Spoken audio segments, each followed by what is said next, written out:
mais um encontro sobre a teoria clássica de Max Weber. Nas conversas anteriores, eu falei sobre o conceito de ação social de Max Weber, os 4 tipos de ação social, a ação social racional, que se subdivide em racional com relação aos objetivos, aos fins que se deseja alcançar, a ação racional com relação a valores, a ação social afetiva e a ação social tradicional. Quando Weber analisa a sociedade capitalista, ele percebe que há o que ele chama de afinidades eletivas, ou seja, algumas afinidades entre os princípios econômicos do capitalismo e a doutrina protestante. Então, Weber ele vai esmiuçar a doutrina protestante para poder perceber em que circunstâncias ocorrem essas afinidades eletivas. É como se houvesse uma interseção entre esses 2 princípios, os doutrinários e os econômicos. O nosso ponto central para essa discussão é a concepção de trabalho. Desde o começo da nossa disciplina, eu venho falando que são as relações que se estabelecem no processo produtivo que vão nos interessar, de que forma as diferentes noções de trabalho nos ajudam a compreender posteriormente as transformações no mundo do trabalho.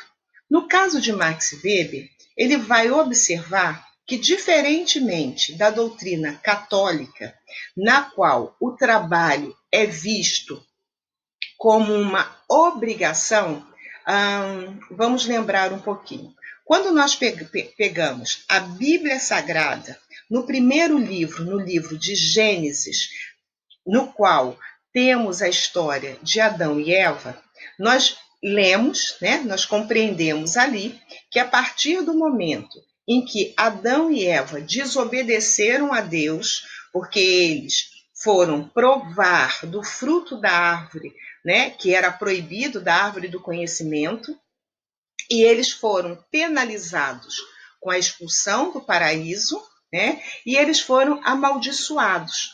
A mulher, ela foi amaldiçoada, ela deveria sentir as dores,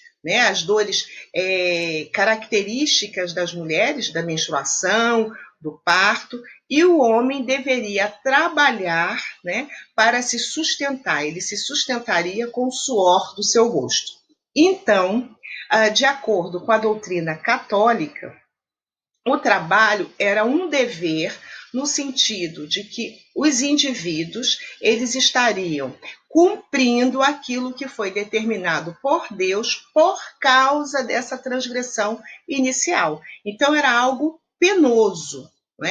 Então, não havia nenhum mérito, nenhum bônus, nenhuma graça no sentido de bênção, no fato dos indivíduos, de acordo com a doutrina católica, o fato dos indivíduos trabalharem, era uma obrigação. E a questão da fortuna, da riqueza, do desejo de enriquecer, também não era bem visto pela doutrina católica, muito pelo contrário. O desejo de enriquecer era visto como usura. Diferentemente, na doutrina calvinista, ou seja, a doutrina que se estabelece após a reforma protestante, o trabalho é visto como algo positivo.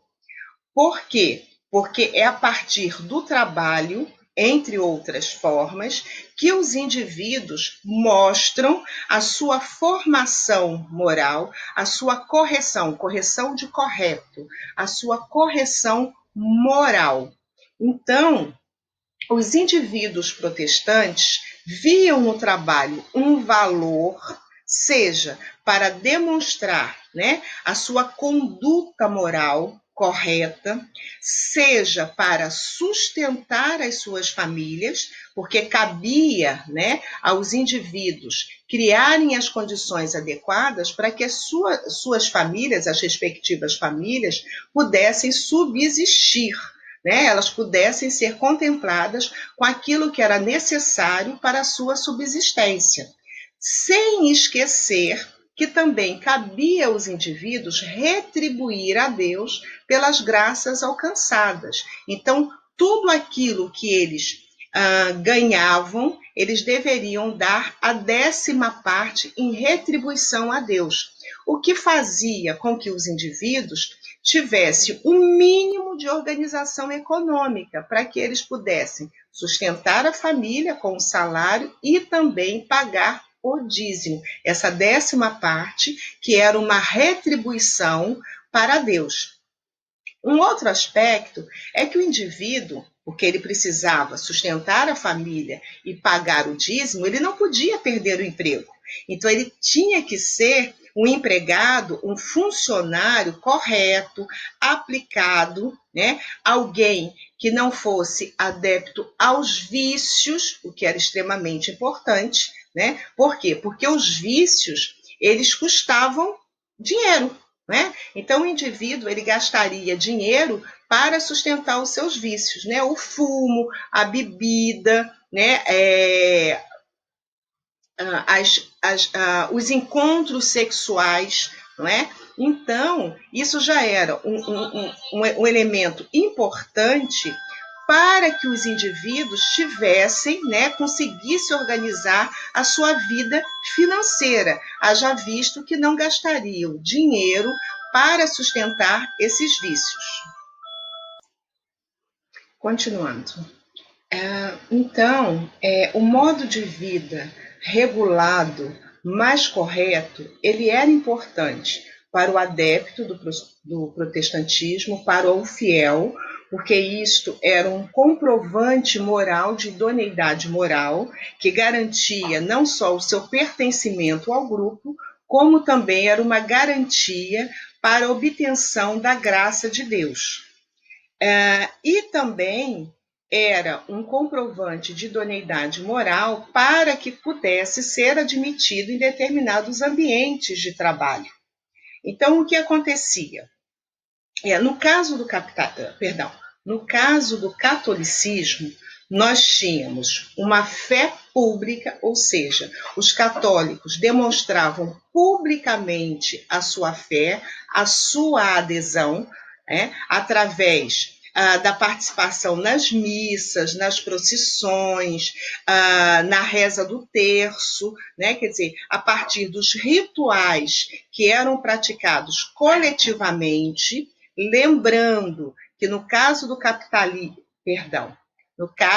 catolicismo, os indivíduos não passavam por um processo de conversão, né? Eles nasciam, eles eram batizados, passavam pelo primeiro rito, no qual havia o reconhecimento daquele indivíduo por Deus, não é? E também pela comunidade religiosa. A partir dali, ele participava dos rituais públicos. Então, havia a manifestação da fé, era algo público, e a ética, ou seja, a correção da conduta do indivíduo, essa ética ela era privada, porque a partir do momento que ele participava desses momentos coletivos, a comunidade o reconhecia como católico, então estava tudo ok.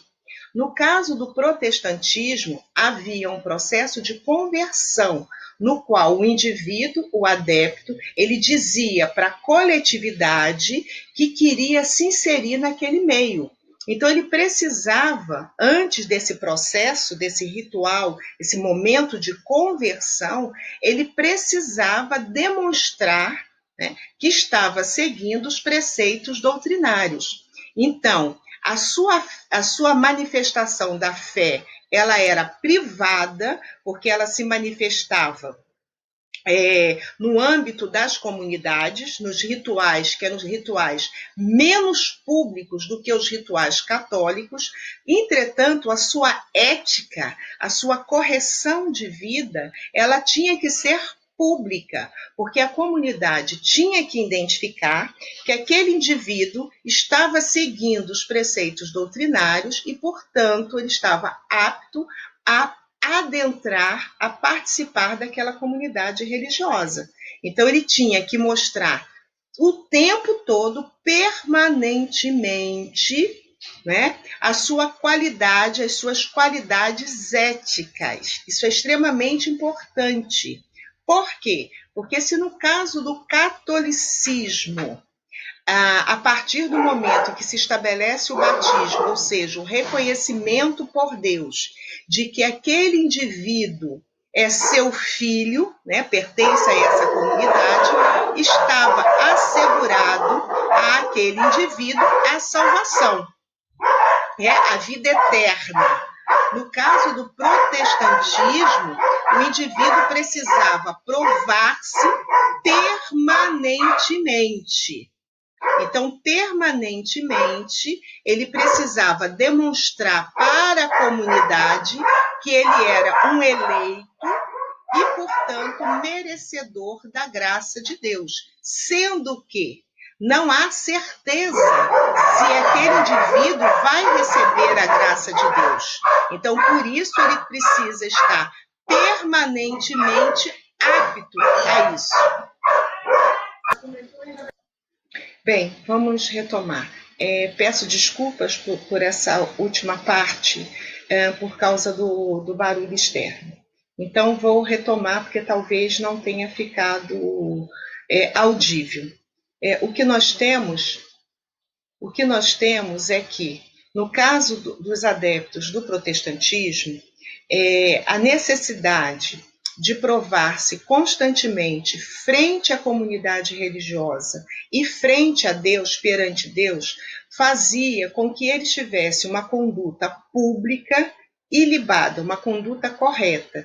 E no seu ambiente de trabalho, eles tivessem também uma conduta correta, fossem funcionários pontuais, quer dizer, chegavam no trabalho, não faltavam ao trabalho, obedeciam às ordens, e o fato deles conseguirem promoções, aumentos de salário, né, quer dizer, conseguissem melhorar a sua vida econômica, era um sinal externo da graça de Deus.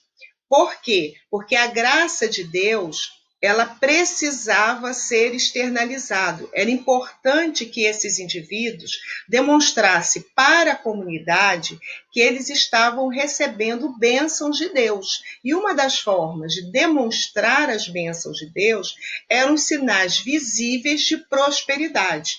O que fazia com que esses operários, esses funcionários, esses trabalhadores tivessem condutas exemplares. Isto era importante para o desenvolvimento do capitalismo. Era importante que os operários, os funcionários, os empregados, de uma forma geral, eles trabalhassem corretamente, eles fossem obedientes, não é? Que eles eles fossem aplicados nas tarefas que lhes eram atribuídas, para que toda a engrenagem do processo produtivo, toda a engrenagem das relações econômicas pudesse ser alimentada. A isto, Weber considera, ele chama de afinidades eletivas, ou seja, o capitalismo precisava, né, desse suporte moral para que ele pudesse se desenvolver. O Weber não diz que o protestantismo criou o capitalismo ou que o capitalismo criou o protestantismo. Ele diz que houve um encontro entre esses dois princípios, que foi um encontro benéfico para o capitalismo e também para o protestantismo. Por quê? Porque o fato de serem protestantes conferia aos indivíduos o atestado de idoneidade. Então, veja bem, era normal, era habitual que os indivíduos, quando se apresentassem como candidatos a postos de trabalho, eles levassem uma declaração do pastor, do responsável da sua congregação religiosa, apresentando aquele indivíduo. Então, mesmo que ele não tivesse a qualificação, a formação, o treinamento necessário, ele era portador de idoneidade moral. Era habitual os indivíduos, quando se deslocavam de uma cidade para outra, eles levavam consigo uma carta, uma apresentação da sua congregação de origem e para a congregação de destino. Essa mesma declaração era utilizada, por exemplo, nas relações comerciais, para que eles conseguissem alugar um imóvel, para que eles obtivessem crédito, seja no armazém, seja numa oficina, num comércio. Então, o fato de ser protestante concedia a esses indivíduos um status, um grau de privilégio diferente àquele que era atribuído aos católicos, porque, como eu disse antes, a ética era pública. Eles tinham que ter essa conduta publicamente e permanentemente. Ok? Então, de acordo com a teoria de Weber, a adesão, a participação dos indivíduos no modo de produção capitalista, em algumas situações, configurava uma ação racional com relação a fins. Quais eram os fins? O lucro. Quais eram os fins?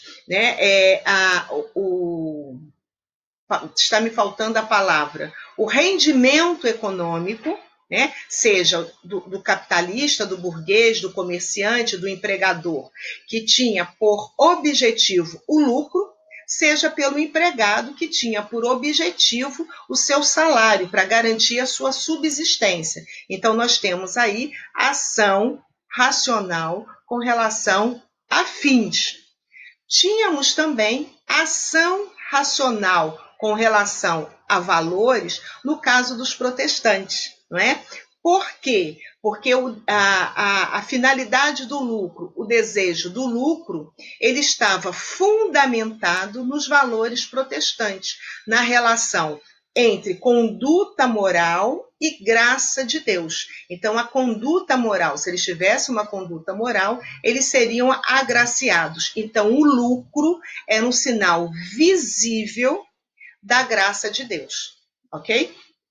Então, vejamos. Na teoria durkheimiana, nós vemos que o trabalho é importante, a organização do processo produtivo, a participação dos indivíduos no processo produtivo, nas relações de trabalho, era fundamental para a manutenção da sociedade, à medida que criava, que estabelecia um outro tipo de solidariedade social, nesse caso, a solidariedade orgânica, porque entre os indivíduos se estabeleceria uma relação de interdependência. Então, o ambiente do trabalho, ele era importante, era um fator importante para eliminar os conflitos, para evitar os conflitos, para estabelecer a cooperação entre os indivíduos, a integração entre os indivíduos e, portanto, a manutenção da sociedade. No caso de Karl Marx, ele via no trabalho, uma fonte de conflito social, ainda que esses conflitos não fossem visíveis, porque às vezes eles são latentes, eles ficam escondidos, eles existem, eles são escondidos, as pessoas não percebem, eles ficam latentes. E aí, em alguns momentos, eles se evidenciam, mas o conflito existe. Por quê?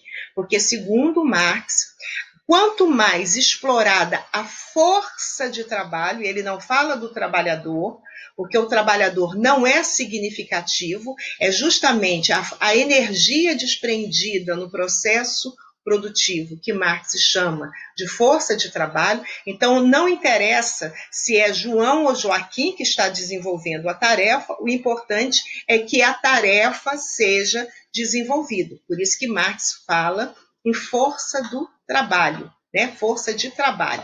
Então, segundo Marx, quanto mais explorada a força de trabalho, mais lucro teria o patrão, né? O capitalista, o burguês. Então, segundo Marx, o trabalho ele está diretamente relacionado a essa exploração e, portanto, uma relação conflituosa, ainda que os indivíduos não percebam. Aliás, segundo Marx, o importante é que os indivíduos não percebam. Daí o papel das ideologias. O que são ideologias? São representações da realidade, são recortes que a gente faz da realidade. Vamos focalizar só esse pedacinho da realidade, né? E vamos apresentar esse pedacinho da realidade como se realidade fosse. Então, são interpretações falsas que são apresentadas como se fossem a realidade. E no caso da terceira teoria, da teoria de Max Weber, nós vemos que o trabalho na sociedade capitalista, ele ganha um valor moral, né? Vocês são muito jovens, mas no Brasil, durante muitos anos, fundamentalmente, né, para ficar mais próximo de nós, durante o período de ditadura militar, havia uma lei que criminalizava a vadiagem. O que é a vadiagem? Vadiar significa ficar de boas, vamos dizer assim, né? Vadiar significa ter tempo livre. Eu vou vadiar, eu vou ficar à toa, eu vou descansar, eu não tenho que fazer a atividade do meu curso, não tenho que preparar a aula. É um momento de liberdade, é um momento livre, né? É um tempo livre para mim. Entretanto, no Brasil, a vadiagem foi criminalizada. Por quê? Porque os indivíduos que não tinham vínculo de trabalho, eles eram considerados vadios. Então, essa coisa de não estar trabalhando, né, era considerado vagabundagem, mais ou menos isso, quer dizer, no concreto, né, na real, era isso, né, era vagabundagem. Por quê? Porque não trabalhar era visto negativamente, né, e era tão negativo que era criminalizado. Então, as agências de segurança pública, os agentes de segurança pública, ou seja, as polícias, não era incomum solicitar aos indivíduos, né, os transeuntes, que apresentassem um comprovante de trabalho, a carteira profissional, um comprovante de que eles trabalhavam. Se eles não tivessem naquele momento, eles eram recolhidos, eles eram levados até a instituição policial, a delegacia, né, para que fosse feita uma pesquisa sobre a sua vida criminal, de modo a verificar se eles tinham antecedentes criminais e também dar um prazo para que eles pudessem comprovar o vínculo de trabalho, né, alguma forma de trabalho. Do contrário, eles seriam enquadrados, né, o que eram enquadrados? Eles seriam criminalizados por vadiagem. Então, vejam, durante muitas décadas no Brasil, não trabalhar era algo absolutamente negativo, porque o princípio ordenador da sociedade, um dos princípios ordenadores da sociedade, era de que o trabalho, o fato de ter um vínculo de trabalho, era formador moral. O indivíduo, né, ele estava submetido a controles morais, né? Aquele vínculo do trabalho reforçaria uma conduta moral dos indivíduos. Então, é por essa razão que nós estudamos essas três teorias, para que a gente possa perceber de onde que vêm ideias presentes no nosso cotidiano acerca do trabalho, ok? Eu vou finalizar esta aula lembrando que este vídeo ele está sendo produzido especificamente para atender a esse momento de ensino remoto emergencial. Portanto, não pode ser utilizado para outra finalidade, não pode ser compartilhado em outro espaço que não no âmbito das nossas disciplinas. Agradeço a atenção de vocês e continuo aguardando o feedback, né? Se nós podemos continuar com esse tipo de interação, né, com a imagem, ou se vocês preferem que eu volte com aquele esquema de slides. No caso da teoria de Weber, nós temos como referência o livro Clássicos da Sociologia, que é aquele livro, né, de acesso público, de acesso gratuito, que é uma edição da Universidade de Passo Fundo, vocês têm um link. O livro A Imaginação Sociológica, deixa eu pegar o livro aqui, que é esse livro aqui, né? Conhecimento e Imaginação, Sociologia para o Ensino Médio. Embora ele tenha sido produzido para o ensino médio, ele tem uma abordagem, uma leitura, uma escrita de fácil compreensão, mas ela é bem arrojada, então nos serve perfeitamente. Este material está na nossa biblioteca virtual, acessando a biblioteca do IFMG, vocês conseguem a leitura desse livro, ok? E nós temos também aquele quadro conceitual, ok? Então, tudo isso que eu expus aqui, que eu apresentei, vocês vão encontrar mais desenvolvido nesses 2 livros. Provavelmente não com essa organização que eu apresentei, porque eu fiz um recorte para poder tratar da concepção de trabalho na teoria de Max Weber, de Karl Marx e de Emile Durkheim. Então, por favor, me deem um feedback para que eu possa organizar o material dos nossos próximos encontros. Muito obrigado, tenham uma ótima semana. Havendo dúvidas, por favor, coloquem no fórum de dúvidas. Obrigada.